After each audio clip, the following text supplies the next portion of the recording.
Daddy, when is Mommy coming home? Ethan's small voice breaks the silence as we sit at the kitchen table. His cereal is getting soggy, but he doesn't seem to care. His blue eyes, her eyes, look up at me expectantly. I freeze, spoon halfway to my mouth. It's been 3 months since Sarah died in that car crash on the rainy highway coming home from her conference. 3 months of Mommy's away for work and she'll call when she can. 3 months of lying to our 6-year-old son. I force a smile and set my spoon down carefully. Soon, buddy. Her big project is keeping her very busy. The lie tastes bitter in my mouth, but I can't bring myself to shatter his world. Not yet. Not when I'm still trying to piece together my own. I watch Ethan nod and return to his cereal, seemingly satisfied with my answer. He's always been understanding, even before all this. Sarah used to travel for work occasionally, pharmaceutical research conferences that would take her away for a week at most. That's why the lie worked at first. It was easy to fall into, like quicksand. By the time I realized I was sinking, it was too late to climb out. The grief counselor warned me about this. Children need the truth, James, she said during our private session. They need to process their grief too. But how do you tell a child that his mother is never coming home? That the last kiss goodbye before she left for that conference was actually the last one ever? I couldn't do it. Not when he smiled like her, laughed like her. Not when every look at him was like seeing her ghost. After breakfast, I help Ethan brush his teeth and get dressed for school. Our morning routine is a carefully choreographed dance of normalcy. Wake up at 7, breakfast at 7:30, teeth brushed by 8, dressed by 8:15, school by 8:45. The routine keeps me sane, keeps us both from falling apart. Can I bring Mr. Whiskers to school today? Ethan asks, clutching the stuffed cat Sarah gave him for his 5th birthday. Another pang hits my chest. Not today, buddy. Mr. Whiskers needs to stay home and guard your room, I say, gently taking the toy and placing it on his bed. He'll be waiting when you get back. Ethan's face falls for a moment, but he nods. He's always been good at accepting disappointment. Too good, maybe. Sometimes I wonder if he's learning that from me. The drive to school is quiet, save for the children's playlist Sarah created before. I keep it playing in the car because Ethan expects it, because it's one of the few pieces of her that still exist in our daily life. I glance in the rearview mirror. Ethan is looking out the window, his small fingers tracing patterns on the glass. What are you drawing, bud? I ask, trying to sound cheerful. A plane, he says simply, like the one Mommy takes. My grip tightens on the steering wheel. Every mention of her is like reopening a wound. That's nice, I manage. What else can I say? At the school drop-off, I help Ethan with his backpack. It's too big for him, but he insisted on the dinosaur one instead of the smaller options. Mommy said dinosaurs are the coolest, he declared in the store. Another memory that cuts like glass. I kneel down to his level in the school parking lot. Have a great day, okay? Learn something awesome to tell me about later. Ethan nods and gives me a quick hug. As he pulls away, he asks, "Can we call Mommy tonight? I miss her voice." The question lands like a physical blow. I swallow hard. We'll try, buddy. You know how busy she is. Another lie to add to the growing pile. He seems satisfied with this and runs off to join his class line. I watch him go, the weight of my deception growing heavier with each passing day. Back in the car, alone, I finally let myself break. Just for a minute.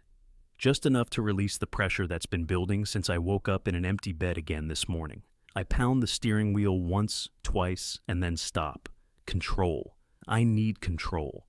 I wipe away the tears and start the car. Work awaits, the distraction I desperately need. The architectural firm has been understanding about my situation, allowing me flexible hours and work-from-home days when needed. Today, though, I need the office, need the voices and demands of others to drown out my own thoughts. As I drive, my mind wanders to the upcoming weekend. It's almost Mother's Day, and Ethan's teacher sent home a note about their class celebration. Another hurdle to navigate, another reminder of what we've lost. What do I tell him when the other kids are making cards for mothers who will actually receive them? Who will actually smile and hug their children in return? The thought makes my chest tighten. Maybe I should tell him the truth before then. Maybe it's time. But every time I consider it, I see his innocent face crumple with a pain no child should have to bear. I'm protecting him, I tell myself. I'm giving him time to be happy a little longer. But deep down, I know the truth. I'm protecting myself too. My phone rings through the car speakers. It's Dr. Chen, Ethan's pediatrician. I answer, heart immediately racing. Mr. Reynolds, this is Dr. Chen. I'm calling about Ethan. Her voice is professional but gentle. Is everything okay? I ask, already calculating how quickly I can turn around if needed. Yes, physically he's fine, she assures me, but his teacher mentioned some concerns during his checkup yesterday. Apparently, Ethan's been drawing pictures of his mother surrounded by angels. When asked about it, he said they're keeping her company while she works. My blood runs cold. Has he figured it out on his own? I haven't told him yet, I admit, the words barely audible. James, Dr. Chen says, using my first name now, her tone softening further. Children are intuitive. They sense when something's wrong. I strongly recommend bringing Ethan to speak with our child's psychologist. I promise to consider it and end the call, my mind racing. As I pull into my office parking lot, I sit there, engine off, wondering how much longer I can maintain this fiction before it all comes crashing down. Work passes in a blur of meetings and blueprints. My latest project, a sustainable community center, requires my full attention. But my mind keeps drifting back to Ethan and Dr. Chen's call. During lunch, I find myself scrolling through photos on my phone. Sarah's smile beams back at me from dozens of images. Ethan sandwiched between us at the beach last summer. Sarah holding a newborn Ethan in the hospital, exhausted but radiant. Her last birthday just 2 months before the accident, blowing out candles while Ethan clapped wildly. I hadn't been able to delete a single picture.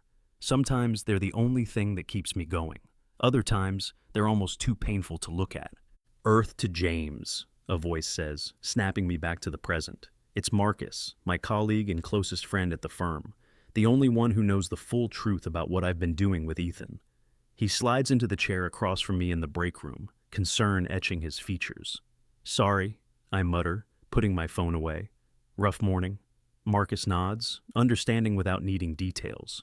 He was there the night of the accident, the one who drove me to the hospital after the police called, who sat with me through those agonizing hours, who held me up when my legs gave out at the news. Ethan? He asks simply. I nod, then fill him in on Dr. Chen's call. He listens without interrupting, another quality I've come to appreciate about him. You know you have to tell him soon, Marcus says finally, his voice gentle but firm. I know, I reply, running a hand through my hair. But how?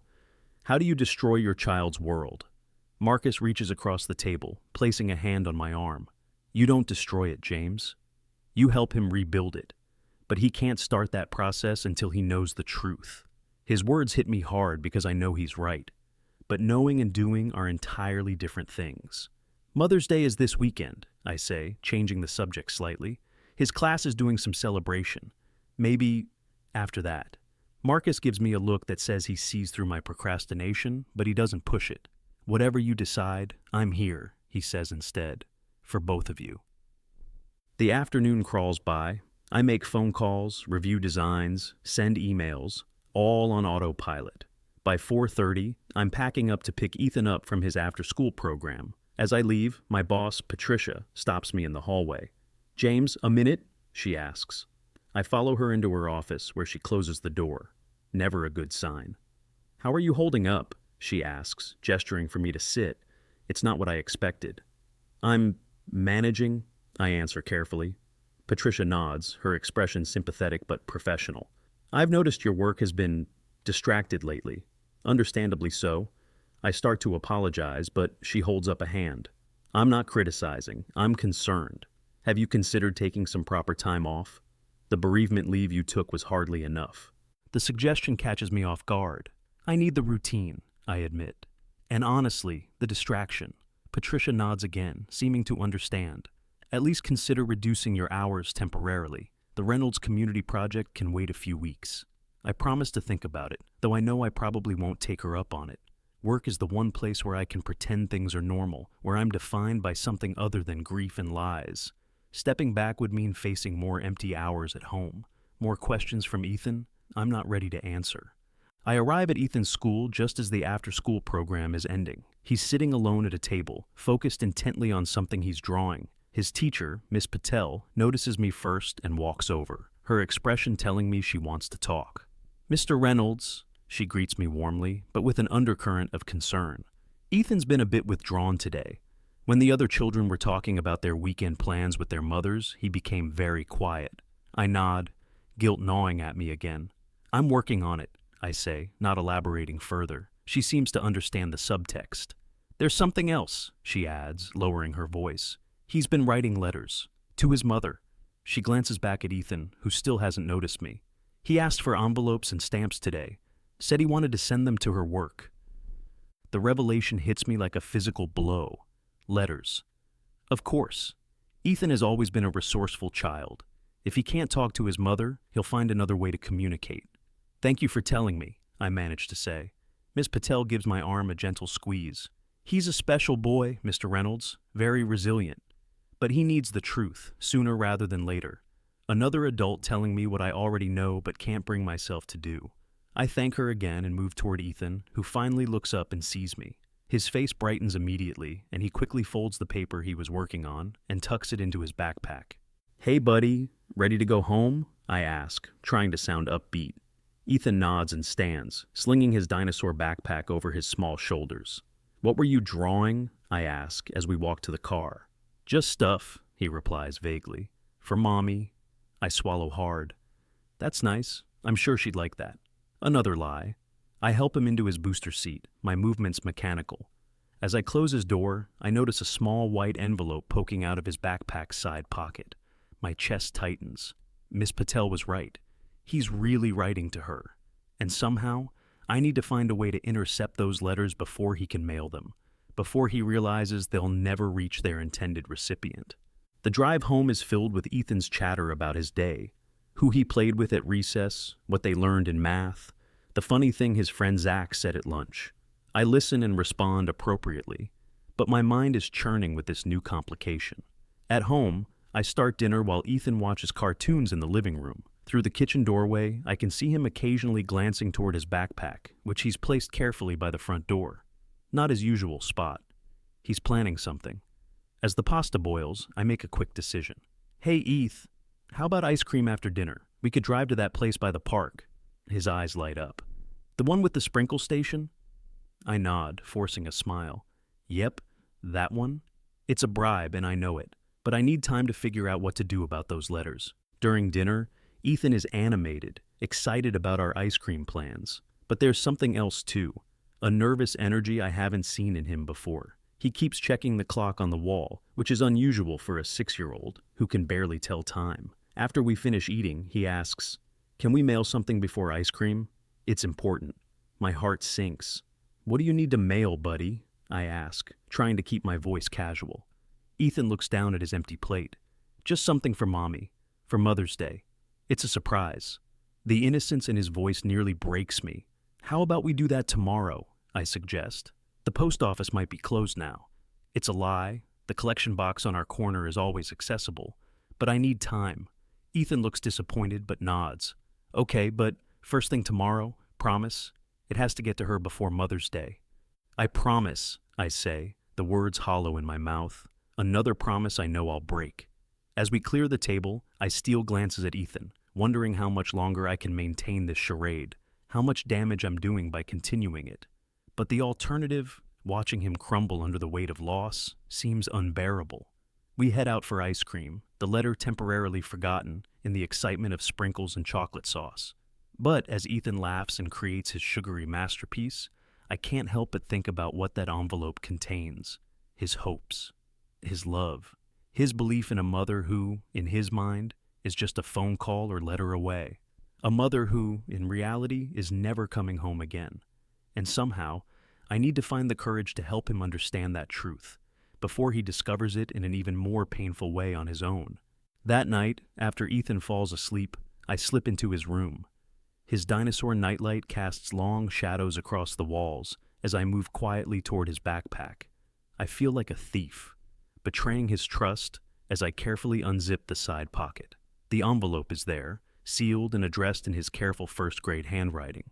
"To Mommy" is written in large, uneven letters, followed by Sarah's work address, her old work address. The one he must have memorized from all the times we'd send her care packages during her conference trips. I turn the envelope over in my hands, my throat tight. What would Sarah want me to do? Would she approve of the fiction I've created? Or would she tell me to be brave for our son, to give him the hard truth he needs to begin healing? I don't open the letter. That at least feels like too great a violation. Instead, I return it to his backpack and zip the pocket closed. I'll find another way to handle this. Standing over his bed, I watch Ethan sleep, his face peaceful in the soft glow of the nightlight. Mr. Whiskers is clutched against his chest, one ear showing signs of being loved to the point of unraveling. Sarah would know how to fix it. Sarah would know how to fix all of this. I resist the urge to wake him, to hold him close and tell him everything. Instead, I gently brush his hair back from his forehead and leave, pulling the door nearly closed behind me. In the kitchen, I pour myself a glass of whiskey, something I rarely did before the accident, but have found myself turning to more often these past months. Just one glass, just enough to dull the edges. The house is too quiet without Sarah. She was always the one filling silences with music or conversation or laughter. I grab my laptop and sink onto the couch, opening my email. There's a message from our lawyer about Sarah's estate, another administrative detail I've been avoiding, and one from Sarah's mother, checking in on us, asking when she can next visit her grandson. I close the laptop without responding to either. Later. I'll deal with it all later. I find myself drawn to the hallway closet where I've stored the memory box I started after Sarah died. It's full of things I couldn't bear to leave out, but couldn't stand to see every day either. Her favorite scarf, the perfume she wore on special occasions, the anniversary card she gave me just weeks before the accident. At the bottom is a small stack of sympathy cards, including the one from her office colleagues. They sent flowers too, a massive arrangement that felt like a mockery of the gaping hole in our lives. I pull out the card and look at the return address, her workplace, the same address Ethan carefully copied onto his envelope. If he mails that letter, I shudder at the thought of what might happen. Would they return it? Call me? Either way, the careful fiction I've built would crumble. The solution comes to me slowly, fueled perhaps by the whiskey and late hour. I'll take him to mail the letter tomorrow as promised, but I'll make sure to check the mail every day before he gets home. When the letter inevitably returns, whether marked return to sender or with some well-meaning note from her former colleagues, I'll intercept it. It's not a permanent solution, but it buys me time. Time to figure out how to tell him. Time to prepare myself for what comes after. Satisfied with this plan, I return the memory box to the closet and head to bed, exhausted, but slightly less anxious than before. Morning arrives too quickly. Ethan is already awake when I enter his room, sitting cross-legged on his bed, with Mr. Whiskers and the envelope in his hands. "Today we mail it, right, Dad?" he asks, his face serious. I nod, summoning a smile. "Right after breakfast, buddy." He beams and hugs the envelope to his chest. I told her all about school and how I miss her. And I drew a picture of us. The simplicity of his love makes my heart ache. Over breakfast, he chatters excitedly about what his mother might say when she writes back. Each word is a twist of the knife, but I let him talk. Let him hope. What else can I do? After breakfast, we walk to the corner mailbox. Ethan insists on carrying the letter himself, holding it carefully with both hands as if it contains something precious. In a way, it does. His unbroken trust in a world that makes sense. When we reach the mailbox, he hesitates. "What if she's too busy to write back?" he asks, suddenly uncertain. I kneel down to his level, hands on his small shoulders. "Mom always makes time for what's important," I say, the words catching in my throat. "And nothing's more important to her than you. This at least isn't a lie. Sarah adored our son, would have moved mountains for him." Ethan nods, reassured, and reaches up to drop the letter into the slot. I watch it disappear into the darkness of the box, a tightness building in my chest. What have I done? What am I continuing to do? Back home, Ethan seems lighter, as if sending the letter has connected him to Sarah in a way my vague assurances never could. He plays more animatedly, laughs more freely. I should be happy to see this, but each moment of joy feels built on quicksand. While he's occupied with his Legos, I call Marcus. "The letter's on its way," I say without preamble when he answers. I explain my plan to intercept it when it returns. Marcus is quiet for a long moment. "James," he finally says, "this is getting out of hand. You're building deception on top of deception." I know he's right, but I'm not ready to hear it. "I just need a little more time," I insist. After Mother's Day. I promise. Another promise I'm not sure I can keep. The weekend arrives with an almost palpable tension, at least for me. Ethan remains buoyant, excited about his secret letter to Mom and the upcoming Mother's Day celebration at school. Each morning, I check the mail before he gets home, half dreading, half hoping to find his returned letter. But nothing comes. Sunday is Mother's Day. I help Ethan make pancakes for breakfast, a tradition we started when Sarah was alive. Mom would love these, he declares as he drowns his stack in syrup. I nod, unable to speak around the lump in my throat. After breakfast, he asks if we can visit Mom's work to surprise her for Mother's Day. The request blindsides me. She's not in town right now, remember? I stammer. She's at a conference. Ethan's face falls. But it's Mother's Day, he says, as if this fact should supersede any work commitment. I scramble for a plausible explanation. Tell you what, I say, desperate to salvage the moment. Why don't we make her a video to send? That way she can see it no matter where she is. Ethan brightens at this idea, and I breathe a sigh of relief. We spend the afternoon recording a Mother's Day message, Ethan showing off his latest art projects and Lego creations, telling her about school and friends. I film it all, my hand shaking slightly, knowing this video will never reach its intended recipient. When we finish, I promise to send it later. Another lie to add to the growing pile. That night, I watch the video alone after Ethan is asleep. Seeing him talk so animatedly to a mother he believes is just temporarily absent is both beautiful and devastating. His face lights up when he says, "I love you, Mommy," at the end, and I have to turn it off, unable to bear anymore. Monday brings a return to routine, school for Ethan, work for me.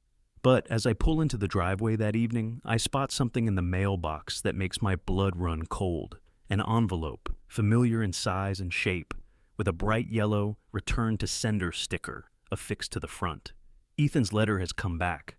I grab it quickly, checking the back seat to make sure Ethan hasn't noticed. He's absorbed in a book, oblivious to my panic. I stuff the envelope into my jacket pocket just as he looks up. "We're home," he announces unnecessarily, unbuckling his seatbelt. I force a smile, my mind racing. The letter burns in my pocket like a live coal. What do I do now? How do I keep this from him? And more importantly, how much longer can I keep lying? Later, after tucking Ethan into bed, I return to the kitchen and find his drawing still on the table. It's not a letter, as he said, but a picture, a simple, heartbreaking illustration. Ethan and I stand on one side of the page, holding hands. Sarah stands on the other, separated from us by what appears to be a road or river. She has wings, small, angel-like appendages sprouting from her back. Above her, in his careful handwriting, he's written, "Mommy in heaven." I sink into a chair, the breath knocked from my lungs. He knows. Somehow, despite my careful lies, my elaborate fiction, my son knows the truth, or at least suspects it. The picture trembles in my hand as realization washes over me. He's been waiting for me to tell him, waiting for me to confirm what he's already figured out. I sit there for a long time, staring at the drawing, tears blurring my vision. How long has he known? What clues did I miss? Was it something someone said at school? Something he overheard? Or was it simply his intuition, his connection to Sarah, that told him something was deeply, irrevocably wrong? I think back to Dr. Chen's call, to the angel she mentioned Ethan drawing around Sarah. It wasn't random, it wasn't imagination. It was his way of processing a truth his father was too cowardly to share. I fold the drawing carefully and take it with me to my bedroom, placing it in the memory box in the closet. Tomorrow, I decide, not the weekend. Tomorrow I'll tell him everything. I owe him that much, and so much more. Sleep eludes me that night. I toss and turn, rehearsing conversations in my head, imagining Ethan's reactions, his tears, his anger, his confusion. Around 3 in the morning, I give up and move to the living room, where I flip through one of our family photo albums. Sarah smiles back at me from every page, at the beach, in our backyard, at Ethan's preschool graduation. I trace her face with my fingertip, wishing desperately for her guidance. "What do I do?" I whisper to her image.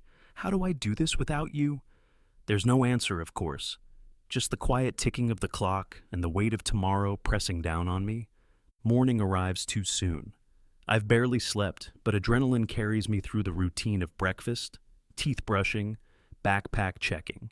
Ethan seems normal. No sign that yesterday's stomachache has lingered. No indication that he's dwelling on the drawing I found, or the conversation we almost had.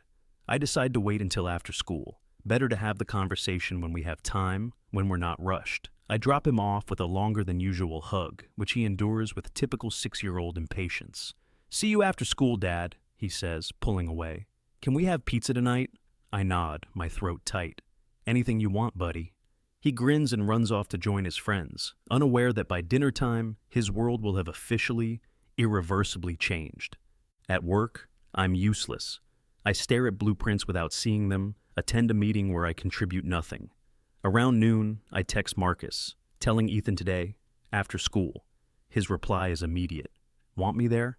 I consider it. Having support would help, but this is something I need to do alone. "No," I text back. "But maybe come by later, after bedtime?" Marcus agrees, and I feel a small weight lift. At least I won't have to sit alone with the aftermath. I leave work early, unable to focus, driving aimlessly for a while before parking near Ethan's school. I'm nearly an hour early for pickup, but I can't think of anywhere else to be. I sit in the car, rehearsing what I'll say one last time, though I know that no amount of preparation will make this easy.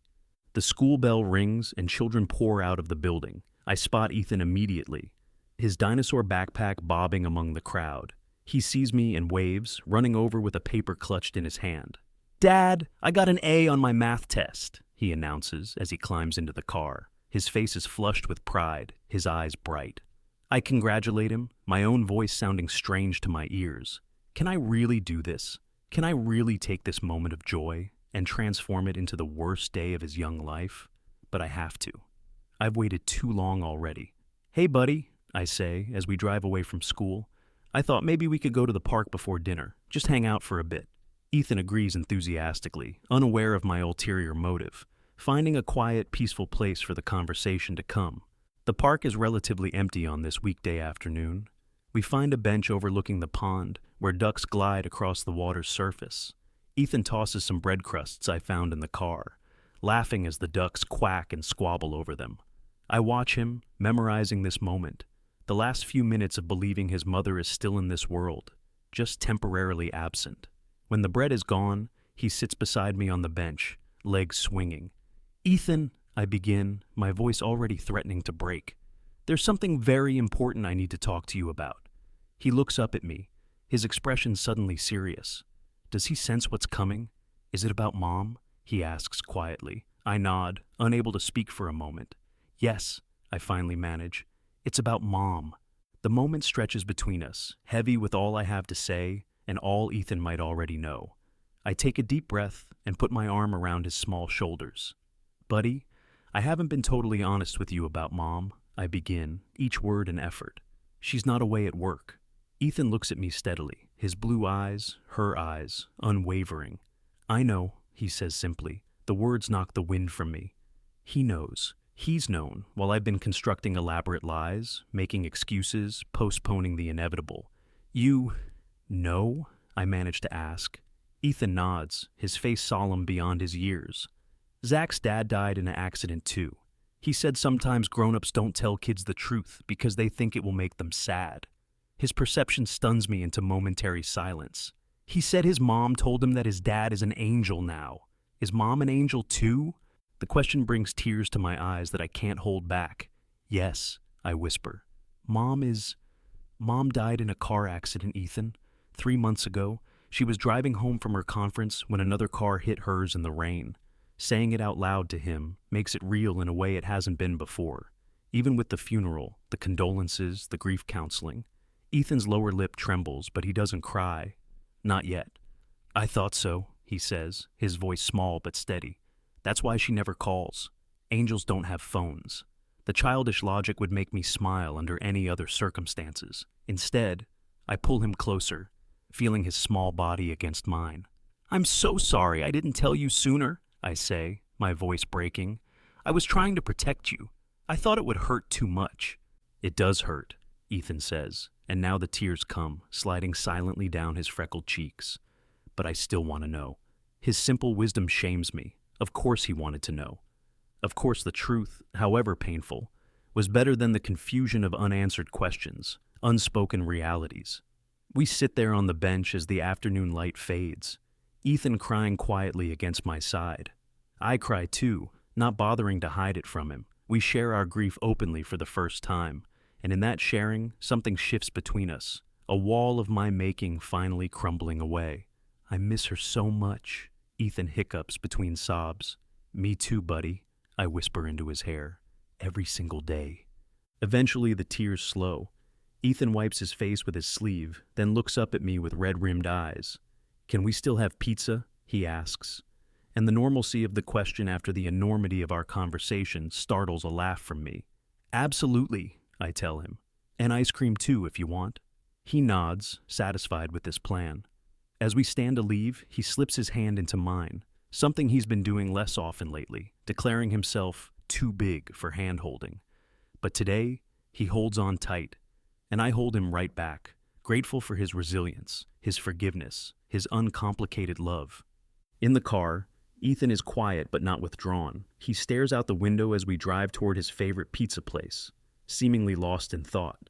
Dad, he says finally, still looking at the passing scenery. Yes, buddy, I respond, glancing at him in the rearview mirror. Will Mom know I wrote her a letter? The question catches me off guard. The letter, the catalyst for this long overdue conversation. I think she knows, I say carefully. Not because she got the letter, but because moms always know when their kids are thinking about them. Ethan considers this, then nods. Good, because I told her I miss her a lot, and that you're sad all the time. His candor stuns me. Have I been that transparent in my grief? Has he been carrying that burden too? Worry for his father on top of missing his mother? I'm sorry you've been worried about me, I tell him, fighting to keep my voice steady. I am sad, but I'm going to be okay. We both are. And it's not your job to worry about me, Ethan. It's my job to take care of you. Ethan shrugs, a gesture so reminiscent of Sarah that it makes my chest ache. We can take care of each other, he suggests. Since it's just us now. The simplicity of his solution, the generosity of it, brings fresh tears to my eyes. That sounds like a very good plan, I agree, reaching back to squeeze his knee briefly before returning my hand to the steering wheel. At the pizza place, I watch Ethan carefully for signs of distress, but he seems remarkably composed. He orders as usual, pepperoni with extra cheese, and chatters with the waiter about his day at school. To anyone observing us, we would appear to be just a normal father and son having dinner together. No one would guess that 30 minutes ago, I finally confirmed to my child that his mother is dead, that the foundation of his world has been officially, irrevocably altered. Yet here he is, discussing the merits of stuffed crust versus thin crust as if nothing has changed. Children are remarkable that way, able to compartmentalize grief in a manner adults rarely manage. I envy him that ability, even as I wonder what emotional aftershocks might be yet to come. When our pizza arrives, Ethan takes a bite, then puts it down, his expression suddenly serious again. Dad, he says, leaning forward, I know why you didn't tell me about Mom. I wait, curious about his perception. Why's that, buddy? Ethan wipes his mouth with his napkin, a habit Sarah spent years instilling. Because you didn't want me to be sad like you. You thought if I didn't know, I wouldn't have to be sad. The insight is startling in its accuracy. That's part of it, I admit. But I was wrong. Everyone gets sad sometimes, especially when they lose someone they love. It's okay to be sad. Ethan nods, accepting this. Zach says sometimes he forgets his dad is gone and thinks he's just at work. Then he remembers and gets sad all over again. Does that happen to you with Mom? The question is so perceptive it takes my breath away. Yes, I tell him honestly. Sometimes I wake up in the morning and reach for her before I remember she's gone. Or I think of something funny and want to tell her about it. Those moments are hard. Ethan nods again, understanding in a way I wouldn't have given him credit for before today. Me too, he says. Sometimes I forget she's not coming back from her work trip. But now, I know for real, so maybe I won't forget anymore. There's a wisdom in his words that humbles me. Perhaps children don't need as much protection as we think. Perhaps they need honesty more than they need shielding. I'm sorry I didn't tell you sooner, I say again. I was trying to be a good dad, but I made a mistake. It's okay, Ethan says, with the easy forgiveness of childhood. You're still a good dad. His words are a balm to my guilt-ridden soul. We We finish our dinner, making plans for the weekend. A visit to the science museum Ethan has been wanting to see, maybe a movie afterward. Normal activities, but now infused with a new understanding between us, a shared grief that, paradoxically, has brought us closer. As we drive home, Ethan asks if we can look at pictures of Sarah when we get back. I don't want to forget what she looks like, he explains. I agree immediately, relieved that he wants to remember her, to keep her present in our lives despite her physical absence. At home, we settle on the couch with a photo album. Ethan curls against my side as we flip through pages of memories. Sarah holding newborn Ethan. Sarah teaching toddler Ethan to swim. Sarah and Ethan baking cookies last Christmas. She was really pretty, Ethan comments, tracing her face in one of the photos. And really smart, I add. Just like you. Ethan smiles at this, pleased by the comparison. Do you think she can see us now? He asks, looking up at me with those earnest blue eyes. I consider my answer carefully. I don't know for sure, I say honestly, but I like to think she can, that she's watching over us and loving us just like she always did. Ethan seems satisfied with this answer. Me too, he says, turning back to the album. As bedtime approaches, I notice Ethan becoming quieter, more subdued. The emotional toll of the day is catching up to him. Tired, buddy? I ask as he yawns widely. He nods, rubbing his eyes. Can I sleep in your bed tonight? He asks, a request he hasn't made in months. Of course, I tell him, relieved that he wants the closeness. I've missed it too. We go through our bedtime routine, bath, teeth, pajamas, and then climb into my bed together. Ethan clutches Mr. Whiskers to his chest, his eyes already heavy with exhaustion. Dad? He murmurs as I turn out the light. Will you tell me a story about Mom? From before I was born? The request brings a lump to my throat. I'd love to, I say, settling beside him in the darkness. And so, I begin, telling him about how Sarah and I met in college, how she could solve complex equations in her head, how she once stayed up all night to finish a paper, only to realize it wasn't due for another week. Ethan listens, occasionally asking questions, until his breathing deepens and evens out in sleep.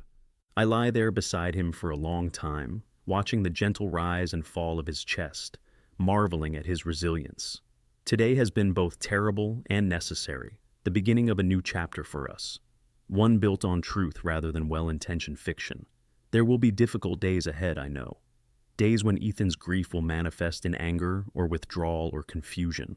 Days when my own grief will make it hard to be the father he needs. But we'll face them together now, honestly. And somehow, that knowledge makes the future seem less daunting than it did this morning. I close my eyes, exhausted but oddly at peace. For the first time since Sarah died, I sleep without dreams. I wake to Ethan's small hand patting my cheek. Dad, he whispers, his face inches from mine in the early morning light. Are we going to school today? I blink sleep from my eyes, momentarily disoriented to find him in my bed, before yesterday's events come rushing back. The conversation at the park. The truth. Finally spoken aloud. Do you want to go to school? I ask, sitting up and checking the time. We're not late yet, but we'll be if we don't move quickly. Ethan considers the question with a seriousness that seems beyond his years. I think so, he says finally. I want to tell Zach that I know about Mom now, like he knows about his dad. The simplicity of his reasoning brings a lump to my throat.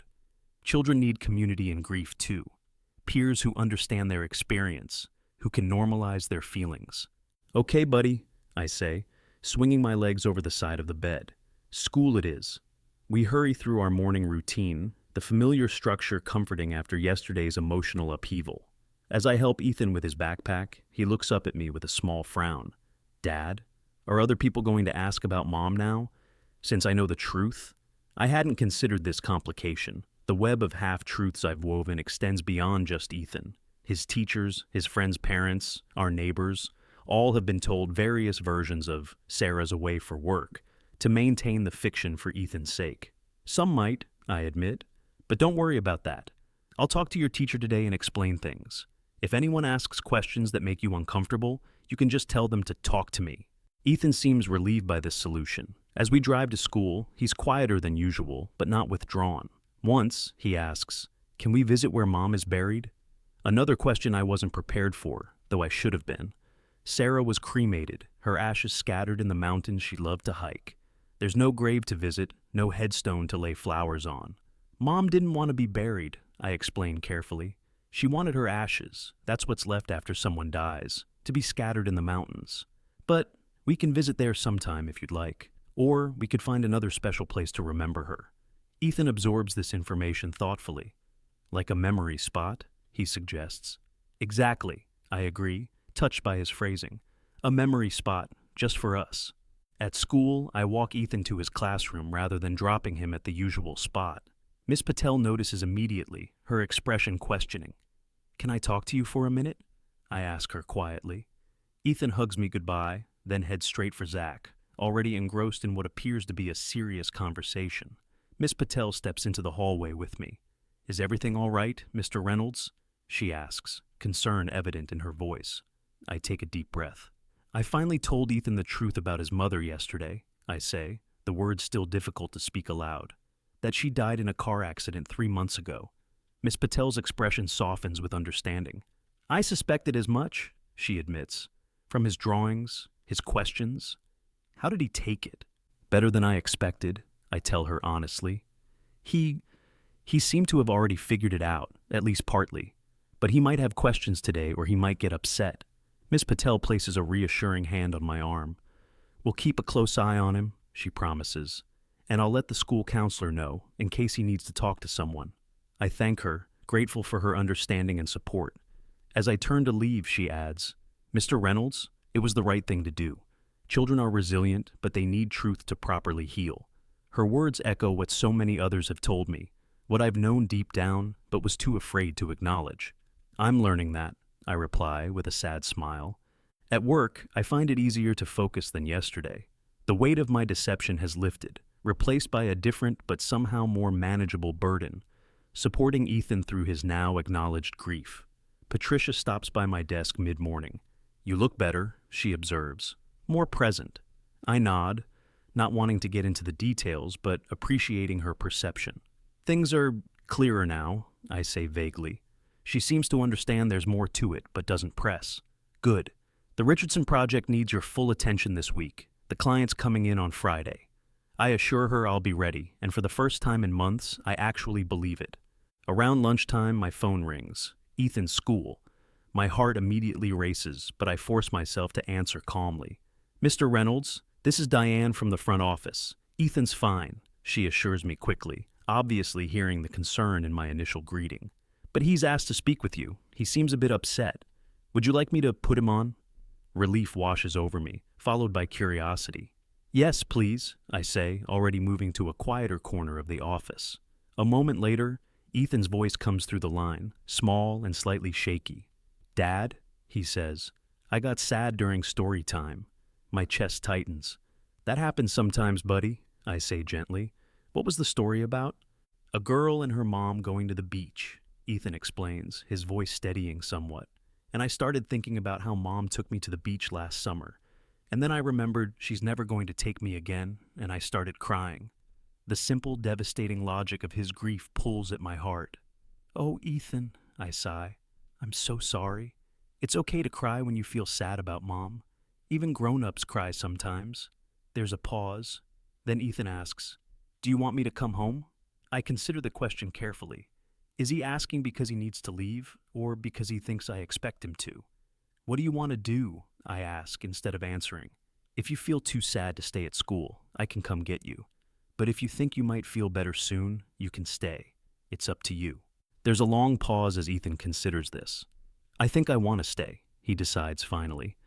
Miss Patel said I could sit in the quiet corner with a book if I need a break, and Zach shared his cookies with me at snack time. The matter-of-factness with which he reports these details reassures me. He's sad, but he's coping. That sounds like a good plan, I tell him. I'm proud of you, Ethan. And I'll be right there to pick you up after school, okay? After we hang up, I sit for a moment, processing the conversation. My son called me when he was sad, trusted me to help him figure out what to do. Despite my mistakes, despite the lies, that foundation of trust remains.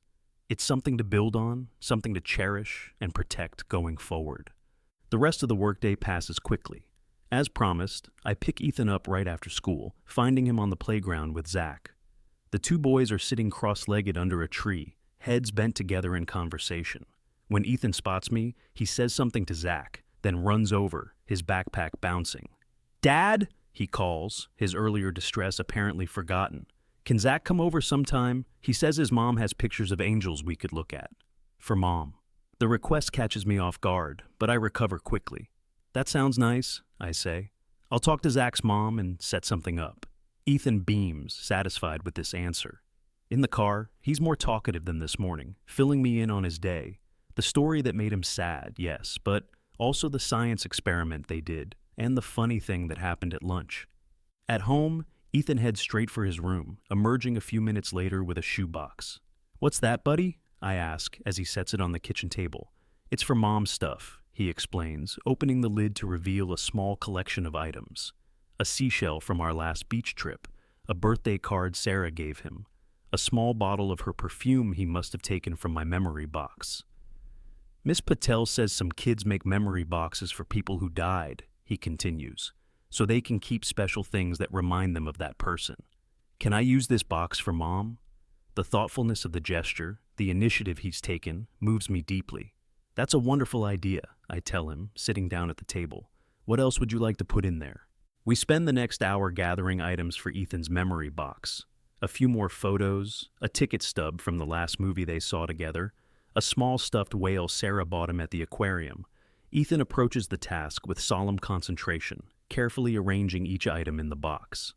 "Do you think Mom would like this?" he asks at one point, holding up a drawing he did of the three of us.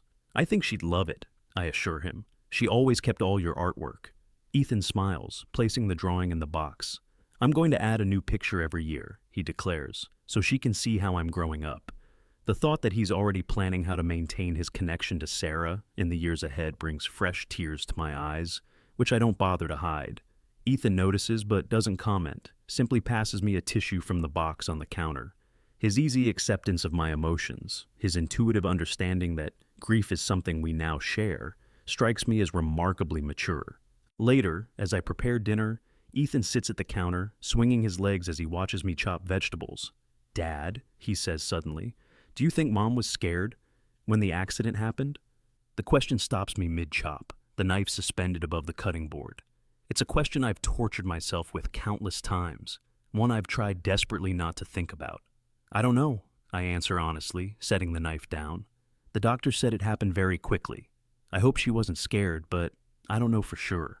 Ethan absorbs this, his expression thoughtful. "I think maybe angels came right away," he suggests. "So she wouldn't have to be alone or scared. The image is comforting in its childlike simplicity." "I'd like to think that too," I tell him, touched by his attempt to find peace in an impossible situation. After dinner, we sit together on the couch, Ethan leaning against my side as we watch a nature documentary, one of Sarah's favorites. Halfway through, Ethan looks up at me, his expression serious. "Dad, I was going to wait to tell you, but I think I should say it now." His tone alarms me slightly. "What is it, buddy?" Ethan takes a deep breath. "I knew Mom died a long time ago," he says quietly. "Zach told me after his dad came to career day and you said Mom couldn't come because she was away. He said that's what grown-ups say when someone dies, and they don't want kids to be sad. The revelation stuns me. All this time, while I've been constructing elaborate lies, making excuses, postponing the inevitable conversation, Ethan has known the truth. "Why didn't you say anything?" I ask, my voice barely above a whisper. Ethan shrugs, a heartbreakingly adult gesture. "I was waiting for you to tell me," he explains simply. "I thought maybe you needed to say it out loud to make it real. Like how I have to say my spelling words out loud to remember them." The wisdom in his explanation leaves me speechless. He's right. I did need to say it out loud. I did need to make it real by sharing it with him.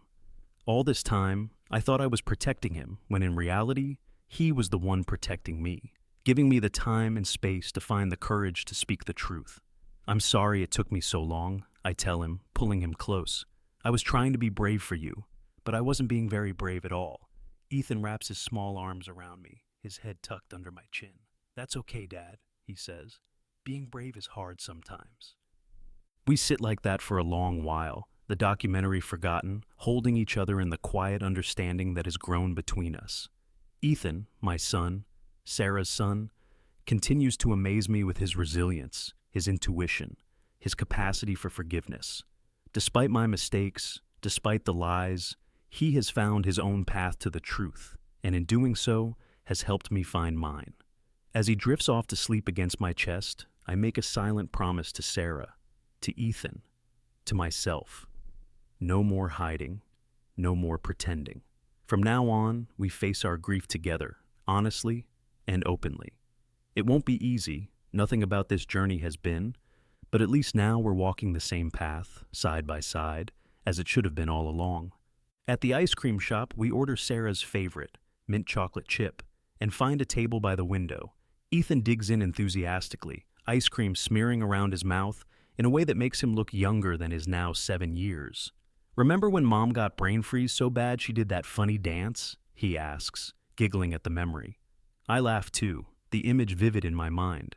She was hopping around like a kangaroo, I recall, and then you started copying her, and pretty soon both of you were jumping all over the kitchen. Ethan's eyes light up at the shared memory, and for a moment, Sarah feels very close, almost as if she might walk through the door of the ice cream shop at any moment, joining us with her bright laugh and quick wit. It's these moments that sustain us, the shared memories, the inside jokes, the small traditions we maintain in her honor. They keep her present in our lives, even as we've accepted her physical absence.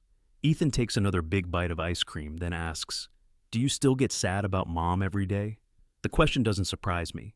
Ethan has become remarkably straightforward about grief, asking questions that many adults would dance around. "Not every day," I answer truthfully, "but often. I miss her in different ways at different times. What about you?" Ethan considers this, stirring his melting ice cream thoughtfully. "Sometimes I forget to be sad," he admits, a note of guilt in his voice. "And then I remember and feel bad for forgetting." "That's normal," I assure him quickly. "Mom wouldn't want us to be sad all the time. She'd want us to be happy, to enjoy things, to keep living our lives." Ethan nods, seeming relieved. That's what Miss Carter says too. Miss Carter is his grief counselor, a gentle woman with a gift for helping children navigate loss. She says it's like, the sad is always there, but sometimes it's really small and quiet, and other times it's really big and loud. It's a perfect description, one I wish I'd thought of myself. Miss Carter is very smart, I tell him, and so are you, for understanding that. Ethan beams at the compliment, then returns his attention to his rapidly melting ice cream. On the drive home, we listen to a playlist Sarah created years ago, her favorite songs that have now become the soundtrack to our remembrance of her. Ethan hums along from the back seat, occasionally singing a phrase or chorus. I glance at him in the rearview mirror, this remarkable child who has weathered so much with such grace. There are still hard moments, of course. Nights when he cries himself to sleep missing her. Mornings when the reality of her absence hits him anew. School events where her empty seat feels particularly conspicuous. But he faces each challenge with a resilience that amazes me, a strength that must have come from Sarah. At home, Ethan heads to his room while I check the mail, a habit now devoid of the anxiety it once carried. Among the bills and advertisements is a small envelope addressed to Ethan in unfamiliar handwriting. Curious, I bring it inside and call him. "You got a letter, buddy," I tell him as he emerges from his room. Ethan takes the envelope, examining it with interest. "Who's it from?" he asks, turning it over. The return address belongs to Zach's mother, Diane. "Looks like it's from Zach's mom," I tell him, equally puzzled. Ethan tears it open eagerly and pulls out a card. As he reads it, his expression softens and he hands it to me wordlessly. It's a handmade card, with "Thinking of you on your mom's birthday" written across the top in careful lettering. Inside, Diane has written a short note explaining that Zach told her about our tradition of celebrating Sarah's birthday, and she wanted Ethan to know that others are remembering his mom too. Tucked into the card is a small laminated photo of Sarah and Ethan at a school function last year, one I've never seen before. Where did she get this picture? I wonder aloud. Ethan shrugs. Maybe from the school? Zach's mom helps with the yearbook. The thoughtfulness of the gesture moves me deeply. In the months since we've acknowledged Sarah's death openly, our community has stepped up in ways I never expected, bringing meals on difficult days, including Ethan in family outings, sharing memories of Sarah I hadn't heard before. "Can I put it in my memory box?" Ethan asks, carefully taking the photo back. "Of course," I tell him. "That was really nice of Zach's mom, wasn't it?"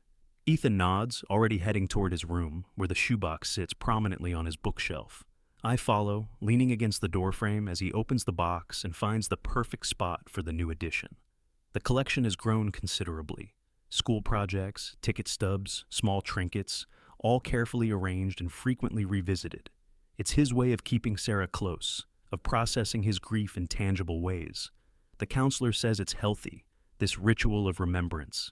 I have my own version, the memory box in my closet that I still add to occasionally. Different methods, same purpose, ensuring Sarah remains a part of our lives, even in her absence. Ethan places the photo carefully among his treasures, then looks up at me with an expression that suddenly seems older than his years. "I'm glad I mailed that letter," he says, "even though Mom never got it." The statement catches me off guard. We haven't spoken about the letter in months, not since that day at the park when everything changed. "What do you mean, buddy?" I ask, moving into the room and sitting on the edge of his bed. Ethan closes the memory box lid and turns to face me. "I knew Mom was gone," he says simply. "I think I knew for a long time, but I wanted you to tell me for real, so I wrote the letter and mailed it, even though I knew it would come back." The revelation stuns me into silence. All this time, I thought the letter was an innocent gesture from a child who didn't understand. Instead, it was a deliberate act, a 6-year-old's way of forcing the truth into the open, when the adults around him couldn't find the courage to speak it. You knew it would come back?" I managed to ask, my voice barely above a whisper. Ethan nods, his expression serious but not accusatory. "Zach said when his dad died, his mom tried to get his dad's mail at their house, but the post office found out and sent everything back with a stamp that said he was dead." His matter-of-fact recounting of this information leaves me speechless. While I was constructing elaborate lies, my son was setting a trap, gentle but effective, to catch me in them, to force me to face what I'd been avoiding. "I thought if the letter came back, you'd have to tell me the truth," Ethan continues when I don't speak. "And then we could both be sad together, instead of you being sad alone, and me pretending I didn't know." The wisdom and compassion in his strategy overwhelmed me. All those months of thinking I was protecting him, when in reality, he was trying to help me. "Ethan," I begin, my voice thick with emotion. "I'm so sorry. I thought I was doing the right thing, but you were so much braver than I was." Ethan shrugs, seemingly embarrassed by the praise. "I just wanted you to stop being so sad all by yourself," he says simply. "Mom always said we're a team." Sarah's words echoed by our son. She was right, of course. She usually was. We are a team, Ethan and I, navigating this new reality together. And we're doing better than I could have imagined 6 months ago, when the truth finally came out by the duck pond. "Come here," I say, opening my arms. Ethan comes willingly, wrapping his small arms around my neck in a fierce hug. "I love you, buddy," I tell him, my voice breaking slightly. "More than anything in the world." I feel him smile against my shoulder. "I know," he says. "Mom told me that too." We stay like that for a long moment, holding each other in the late afternoon sunlight streaming through his bedroom window. There's still a long road ahead of us, years of milestones without Sarah, moments of grief that will catch us by surprise, new challenges we'll have to face without her wisdom and strength to guide us. But we'll face them honestly, together. No more lies, no more pretending. Just a father and son, remembering the woman they loved and finding their way forward without her, but always carrying her love with them. Later that night, after Ethan is asleep, I sit alone in the living room with a cup of tea, scrolling through photos of Sarah on my phone. There's a particular one I'm looking for. Taken the day Ethan was born, Sarah holding him for the first time, her face radiant with exhaustion and joy. I find it and pause, studying her expression. "He's just like you," I whisper to her image, "so much braver and wiser than his years." I can almost hear her laugh, the one that always came when I stated the obvious. "Of course he's brave," she would say. "He's our son." I saved the photo to print tomorrow, another addition to Ethan's memory box, a reminder of where he came from, of the woman who loved him from his first breath and whose love continues, even now, to shape the remarkable person he's becoming. Outside, a gentle rain begins to fall, drumming softly on the roof. It reminds me of the night Sarah died. The rain-slicked roads, the driver who lost control, the police officer at our door with impossibly sad eyes. But tonight, the sound doesn't fill me with the same paralyzing grief it once did. Instead, It feels almost comforting, a reminder that life continues, seasons change, wounds heal. Not completely, perhaps. There will always be a Sarah-shaped hole in our lives, but enough that we can stand in the rain without drowning in it. Enough that we can remember her with smiles more often than tears. Enough that we can speak her name freely, celebrate her birthday with ice cream, and share stories about her at the dinner table. I turn off my phone and set it aside, listening to the rain and the quiet sounds of our home at night. Tomorrow, Ethan and I will wake up and face another day without her. We'll make breakfast, rush through the morning routine, navigate work and school, and all the ordinary moments that make up a life. But we'll do it honestly, acknowledging both our grief and our joy, our loss and our continued capacity for happiness. We'll do it as a team, just as Sarah would have wanted. And somehow, some way, we'll be okay. Different than before, permanently changed by her absence, but okay nevertheless. In the quiet of the night, with my son sleeping peacefully down the hall, that feels like enough. It has to be.